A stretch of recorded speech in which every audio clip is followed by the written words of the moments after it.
Acabo de terminar de leer todo el libro de Introducción a los Estudios Históricos de Charles Victor Langlois y Charles Signos. El libro con que se respaldó y enseñó el positivismo histórico por unas cuantas décadas. Y ahora sí, como el meme de Cristóbal Colón, llegué buscando cobre y encontré oro. Hola y bienvenidos a Lechuza de Tenea, el canal de historiografía. Bueno, pues trayéndoles un nuevo video. Ay, disculpen completamente este formato súper improvisado, pero es que sinceramente no he tenido mucho tiempo libre. Volví a la escuela, pues, he tenido trabajo afortunadamente y otros proyectos. Así que sí he estado algo apretado, pero no quiero dejar Lechuza de Tenea atrás. Así que decidí, bueno, voy a hacer este video de una manera un poco más improvisada, quizás sin mucha edición, un poco más sucio en el sentido técnico, pero espero la información sea útil. Y bueno, entonces les decía que acabo de leer Introducción a los Estudios Históricos. Y bueno, en el video anterior hablamos de qué es el positivismo histórico y los debates que surgen en torno a esta corriente histórica. Curiosamente, desde que entré a la carrera y supe de la existencia de dicha corriente, solo he escuchado cosas negativas. Y se nos exige evitarla a toda costa. Bueno, al menos en mi universidad, no sé en la tuya cómo se maneje esto. Me gustaría que me comentaras, pero al menos en mi universidad es un pecado mortal ser positivista. Y bueno, como prácticamente desde que entré a la carrera conocí la Escuela de los Anales, a Marc Bloch, a Febvre, a Jacques Lagoff, bueno, a lo mejor los que ya son lechuzas de largo tiempo aquí en el canal, pues sabrán que es mi historiador favorito, es con el que más me siento identificado, bueno, sus libros y todo eso. Entonces, como la Escuela de los Anales se contrapone al positivismo, pues la verdad es que no cuestioné eso pues en ningún momento, hasta ahora. Leyendo el libro me di cuenta que es bastante útil para cualquiera que desee iniciarse en el oficio del historiador. La verdad es que cumple muy bien su labor pedagógica, ya que la intención del libro, como dicen los autores, es examinar las condiciones y la metodología de la investigación histórica y señalar su carácter y sus límites. Sí, aquí estoy citando tal cual. Si bien hay puntos que ya están desactualizados, dado que el libro se escribió a finales del siglo XIX, así que tengamos en cuenta ese asunto. Y pues también ya tenemos diferentes enfoques, pues en la médula del libro, sigue siendo muy vigente. El libro se divide en tres partes. La primera enfocada en las actividades preliminares, o sea, cómo reunir fuentes y todo eso, vamos a ir viendo. La segunda en el análisis de fuentes y el tercero la síntesis o escritura. Así que bueno, vamos desmenuzando y vamos por partes.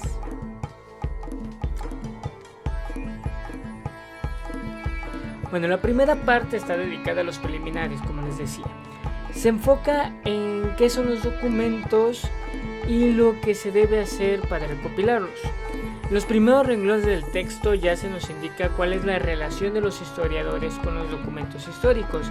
Y son justamente las siguientes palabras las que más críticas les han traído precisamente a los positivistas. Porque dicen así: la historia se hace con documentos. Si se pierden los documentos, se pierden para la historia y es como si jamás hubiesen existido. Los documentos son irreemplazables y sin ellos no hay historia. Sí, así de tajante es el asunto. Y entonces por eso, bueno, esa frase les han traído críticas. Desgraciadamente, bueno, este primer capítulo aporta muy poco al historiador contemporáneo porque habla de dónde buscar documentos en aquella época. Sí, entonces algunos archivos apenas se están gestando, está el debate entre archivo público-privado, algunas cositas así.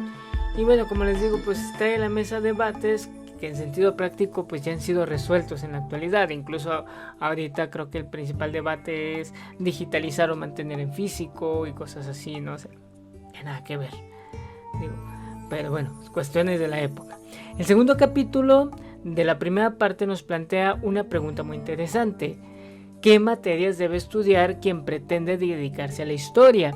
Y es que, ojo, en su época de Langlois y Seignobos, pues la historia se estudia desde la filosofía o desde la literatura. Y también pues muchos historiadores no son historiadores propiamente dichos, sino que son más bien eruditos, personas muy cultas, ilustradas, súper leídas, que pues hacen historia más desde su memoria, su erudición y sus propias conclusiones antes que consultar documentos. Y bueno, ante esta pregunta es porque precisamente el historiador requiere una serie de conocimientos previos, pero que no dependen de ser un erudito, sino más bien de cuál es su campo de estudio. Y bueno, a mi parecer, es una pregunta muy válida, ya que al reunir documentos no solo es juntar un montón de papeles y leerlos, ni mucho menos trabajar basados en nuestra erudición y memoria, como les decía. Por lo que, pues Seignobos, si no mal recuerdo, pues nos propone una serie de ciencias o disciplinas auxiliares que los historiadores deben estudiar, atendiendo, como les decía, a su campo de estudio, la época que van a estudiar y el tipo de documentos que esa época exigen. Y estas ciencias, al menos en tiempos de ellos, pues son la paleografía, la filología, la diplomática, la epigrafía, xilografía, la numismática, la heráldica y la arqueología. Sí, pueden sonar muchas y muy raras, pero no te asustes. Estas las irás estudiando según se van presentando los retos y con el tiempo pues te vuelves pro en las que realmente necesitas.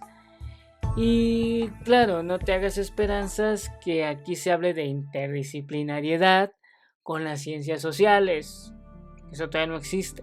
O sea, las ciencias sociales apenas están tomando forma, sí, ya hay antropología, ya empieza a haber sociología, pero pues la historia en este momento busca ser una ciencia independiente. Entonces hablar de interdisciplinariedad, no, cero. Bueno, una cosa es reunir los documentos y algunos skills, por decirlo así, que nos sirven para reconocer si esos documentos son verdaderos o falsos, de dónde provienen, quién los emitió.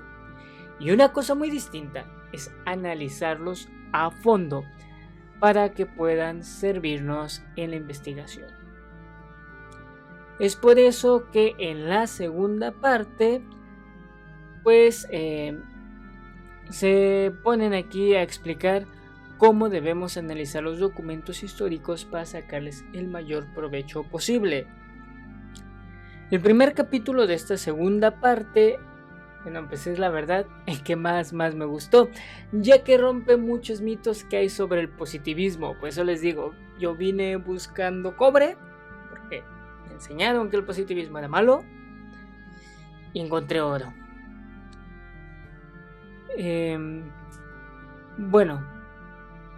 El primer capítulo se titula Condiciones generales del conocimiento histórico y empieza así.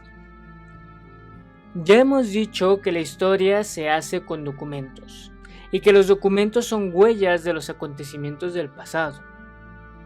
Expondremos ahora las consecuencias que se derivan de tal afirmación y de tal definición. Esto pues ya ponen los puntos sobre las IES, dicen ok, sí, la historia eso solo se hace con documentos, pero aquí van las consecuencias de lo que estamos diciendo. O sea que Langlois y Seignobos no son irresponsables al hacer estas afirmaciones, sino que se meten al meollo del asunto.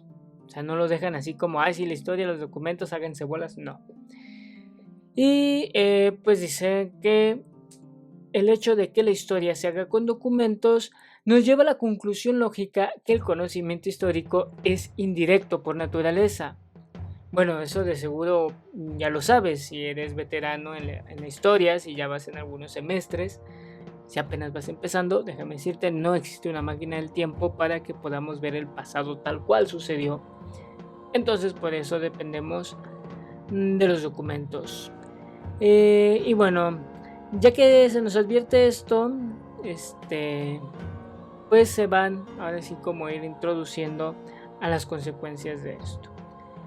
Ya que los documentos pues solo son el punto de vista del observador, del contemporáneo del suceso, son el punto de vista de quien emite el documento, pero no es la realidad del hecho en sí.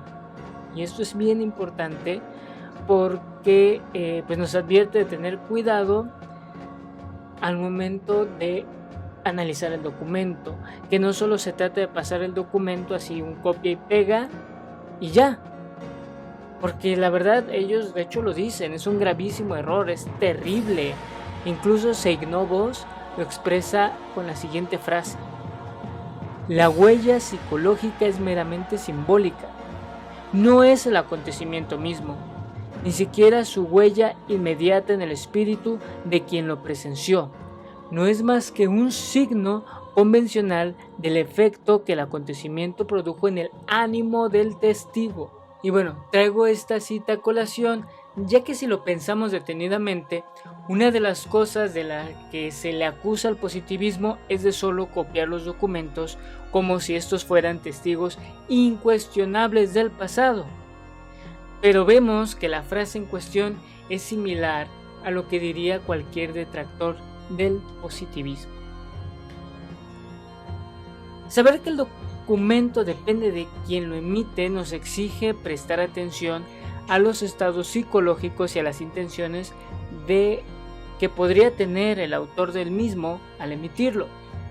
Así que preguntarnos qué ha querido decir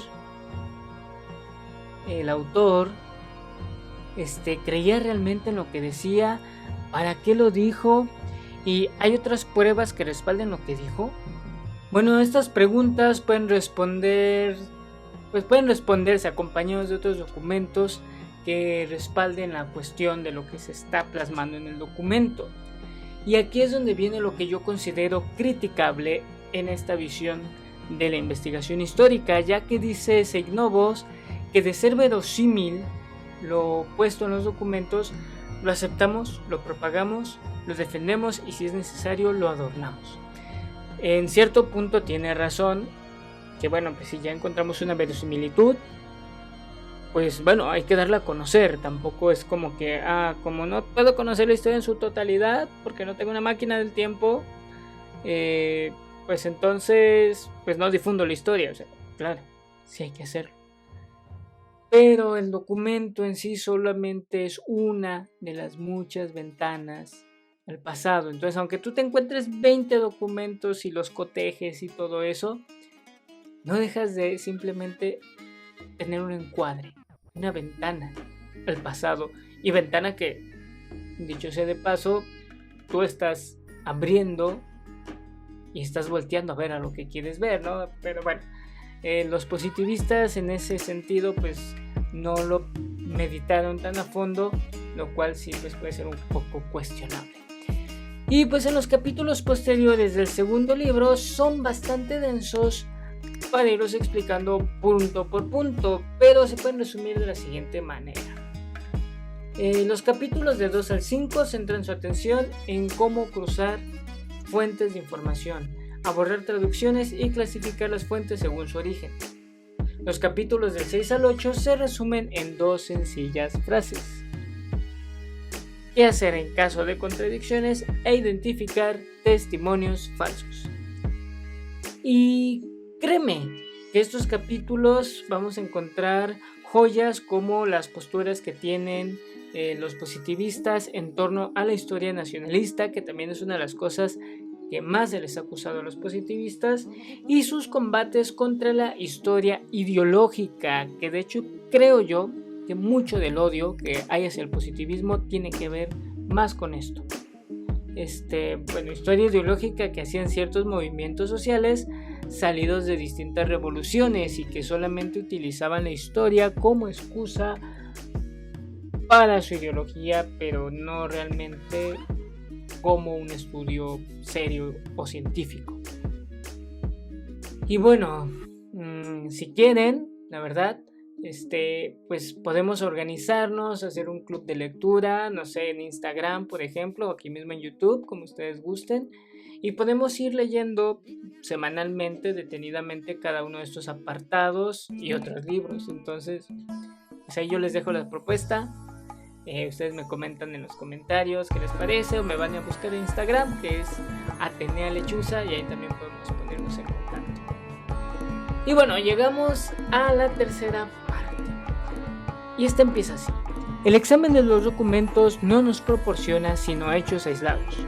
Para organizarlos en un corpus científico se precisan varias operaciones de síntesis.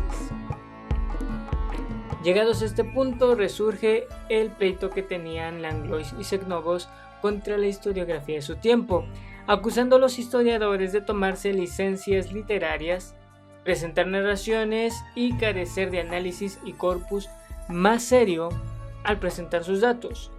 Porque ese es el punto dentro de la escritura positivista: presentar datos, trabajarlos y darles un sentido.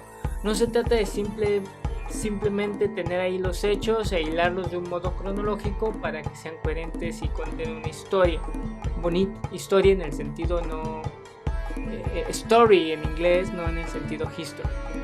No sé si se entiende un poco esto. Y bueno, pues ellos nos proponen 3 criterios para organizar los datos que obtuvimos de los documentos. Uno es el geográfico, que indique lo que sucedió en un territorio en particular, o sea, que tomemos un territorio, lo estudiemos y presentemos sus características históricas y sociales de ese territorio. Y bueno, esto lo usarán mucho los discípulos de estos historiadores para justificar las historias nacionales. ¿Sí? Entonces ahí vemos que si nos vamos al texto fundacional del positivismo, se lucha contra la historia nacionalista, pero los discípulos ahí pervierten un poco las cosas. Otra manera de organizarlo es el lógico, atendiendo causas y efectos de hechos concretos. Fíjense, entonces aquí tomas el hecho y ves hacia atrás y ves hacia adelante, o sea, le das ese ordenamiento.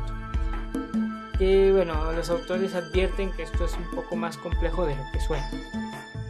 Y por último, un orden temático que obedece al desarrollo y análisis de temas en concreto, tratando de rescatar todas sus variantes.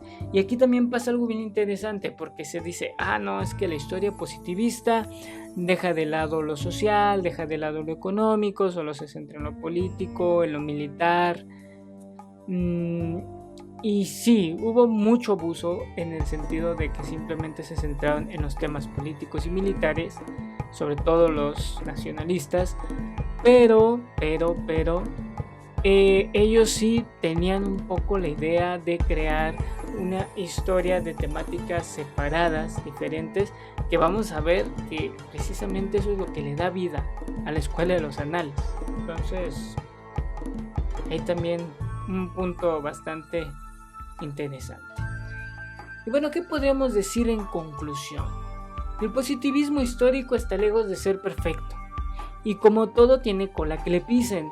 Sin embargo, no podemos ignorar que sus aportes a nuestra amada disciplina son bastante importantes y que no podemos deshacernos de su influencia. Lo que sí debemos hacer es lo que nos recomendó uno de los más destacados discípulos, y no es que el más destacado discípulo de Langlois y Zegnovos, Marc Bloch. Sí, para que vean, fue estudiante de estos dos, y que después se opondría fieramente a la escuela de los anales, y también Lucien Febvre, que ya me lo toca hablar de él también. Y entonces Marc Bloch dice esto respecto al libro de Introducción a los Estudios Históricos. Ojo, el progreso mismo de nuestros estudios se logra gracias a la contradicción necesaria entre generaciones de trabajadores. Por lo tanto, seré fiel a sus lecciones, criticándolos con toda libertad, ahí donde lo creo útil, como espero que un día mis alumnos me critiquen a su vez a mí. Chulada, Marco, chulada.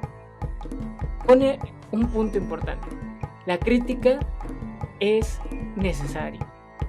No podemos andar por la vida, y sobre todo si somos científicos o si somos de humanidades, creyendo que tenemos la verdad absoluta. La crítica siempre es necesaria para el avance. Y entonces, bueno, él critica con libertad. Critica con libertad. Se siente libre de criticar y es muy bueno, porque eso nos va a dar avances. Pero también reconoce lo que es bueno. Y aquí quiero que pongan en la balanza este asunto. Porque una cosa es criticar con fundamento y otra cosa es crear mitos fingiendo criticar cosas, que es lo que me acabo de encontrar al leer este texto. Bueno, al menos eso es lo que yo puedo intuir.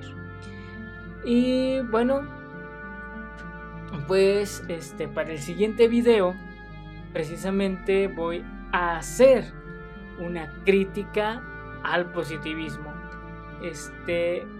buscando no solamente pues seguir lo que nos pide Marblog, sino que el siguiente video va a ser una respuesta a un comentario que ya me dejaron desde hacía bastante tiempo y que es la razón por la que empecé esta saga del positivismo.